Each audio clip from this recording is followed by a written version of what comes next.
En direct du 23e Mondial des métiers, nous recevons comme nouvelle invitée Madame Gavoil Alix, qui représente le MEDEF Auvergne-Rhône-Alpes. Vous avez une structuration à l'échelle de la région pour coller aux nouvelles entités administratives.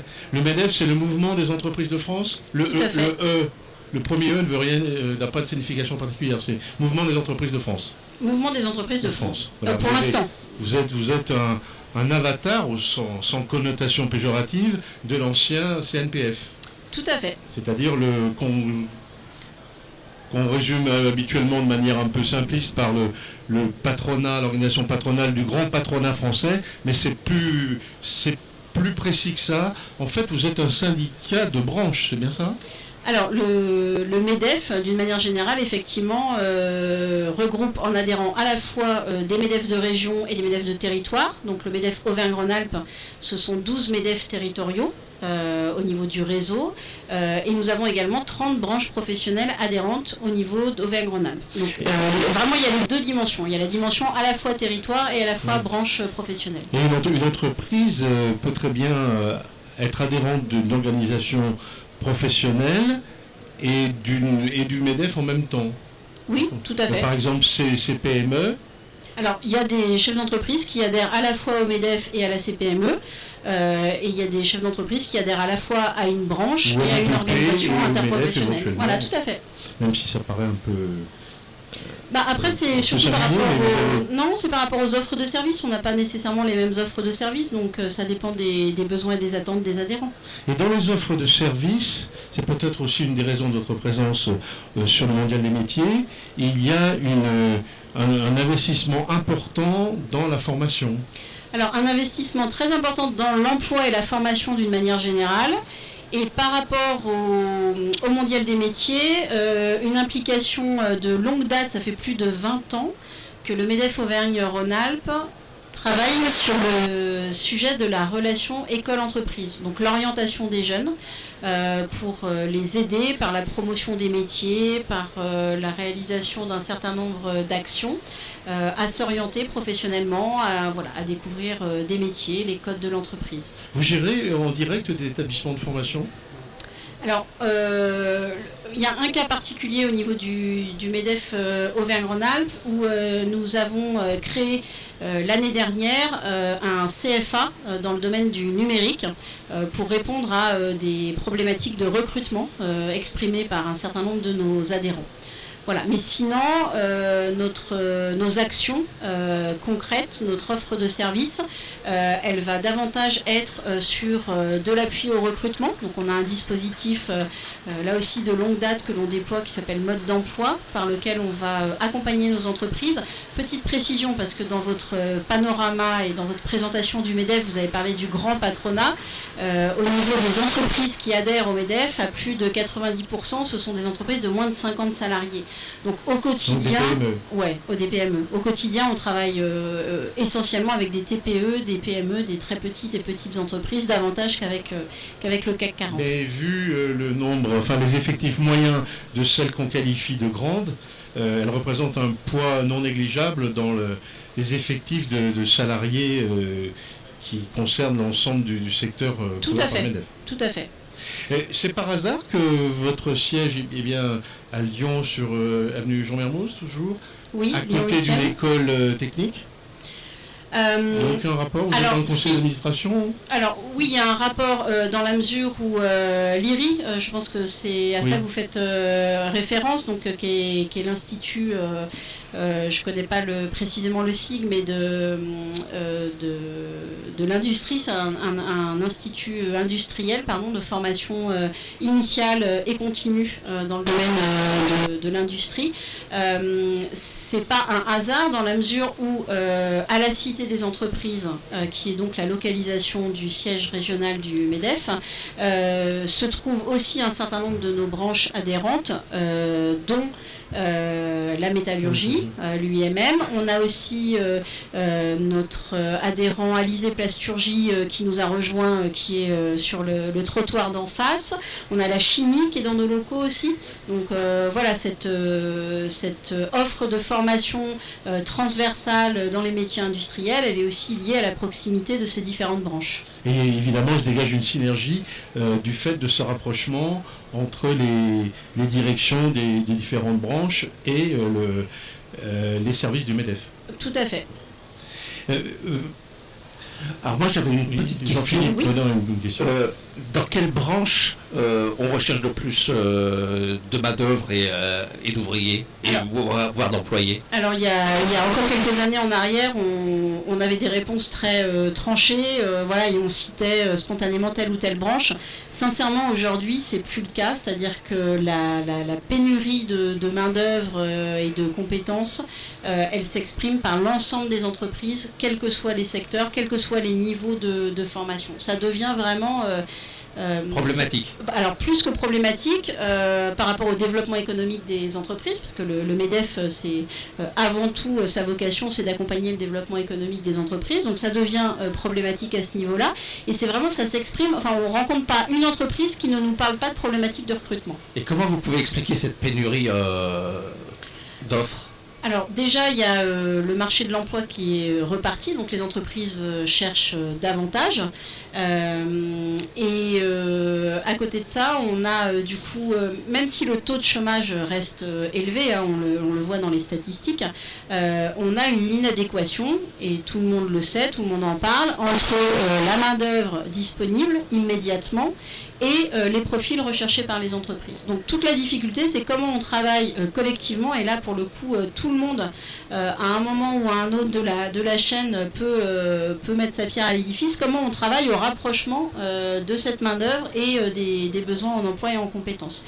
Et notamment dès le plus jeune âge. Enfin, donc là, quand on intervient sur le mondial des métiers avec nos branches, on fait la promotion des métiers, donc des métiers qui recrutent, alors pas nécessairement les métiers en tension, mais des métiers qui recrutent, pour lesquels on sait qu'il y a de l'emploi demain, aujourd'hui et demain. Et l'idée, c'est aussi d'attirer, parce qu'on a une des problématiques par rapport à l'emploi, qui est celle de l'attractivité d'un certain nombre de métiers ou de secteurs professionnels. On parle souvent du BTP qui a un problème d'attractivité, ou les métiers de bouche.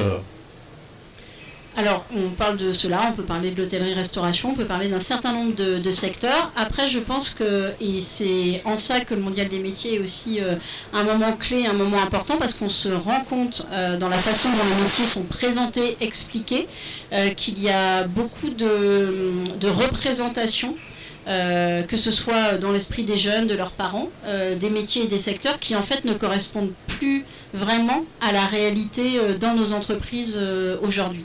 Moi j'invite vraiment tout le monde à faire le tour de tous les stands pour voir ce que sont les métiers aujourd'hui, la façon dont ils s'exercent, dans quelles conditions, dans quel cadre de travail. L'automatisation, la mécanisation, la robotisation, une sorte d'univers aseptisé qui est la norme maintenant dans l'industrie, ont beaucoup évolué, enfin dénotent une évolution importante dont les futurs salariés ne sont pas vraiment conscients. Les jeunes gardent encore cette image assez redoutante des métiers de l'industrie, par exemple. Mais c'est un très bon exemple. Bien évolué. Et c'est vrai que quand vous visitez un centre de formation, parce que ça aussi c'est un vrai conseil, je pense, de visiter les centres de formation, parce que là vous avez toutes les installations qui sont reproduites, et typiquement à l'IRI, qui est à côté de nos locaux, quand vous visitez l'IRI,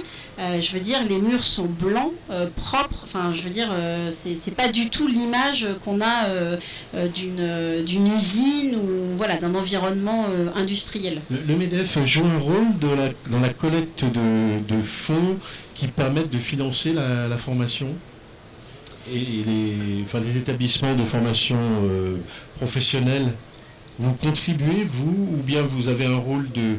Alors, ce sont les entreprises qui contribuent sur la base d'un pourcentage de leur masse salariale pour le développement de la formation. Donc là, on a une réforme qui est parue le 5 septembre 2018, qui réforme justement le système de financement de la formation et de l'apprentissage.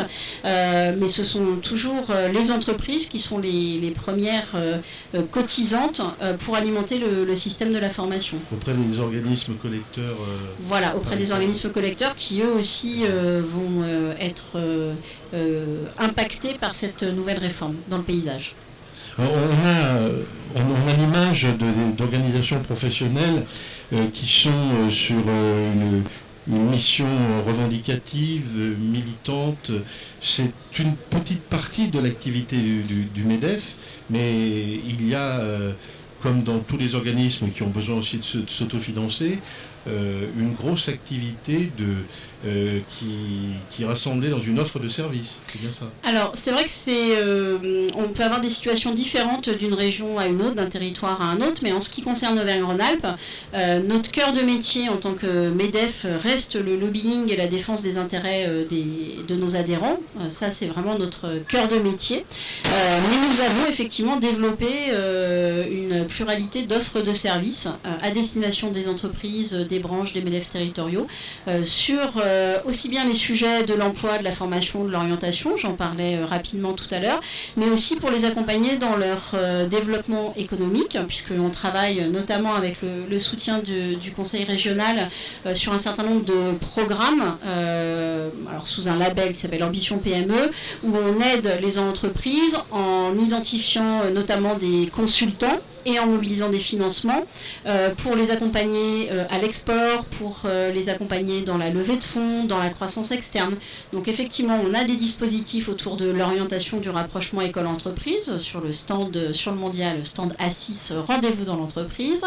On a des actions autour de l'emploi, je vous parlais du dispositif mode d'emploi. On travaille aussi avec nos adhérents sur le sujet du handicap, sur la prise en compte du handicap dans leur pratique de ressources humaines et dans leur pratique de recrutement. Et on a tout un volet autour de programmes plutôt liés au développement économique. Et notre CFA du numérique.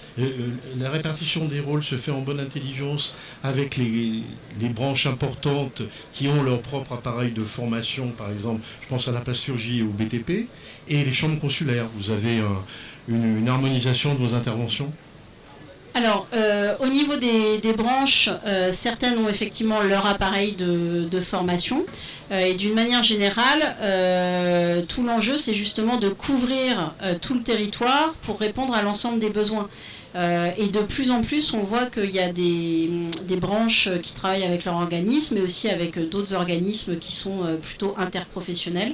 Et tout l'enjeu, c'est justement d'arriver à travailler en bonne intelligence et aussi avec les établissements scolaires à l'échelle du territoire pour que les métiers de demain soient pourvus en professionnels qualifiés.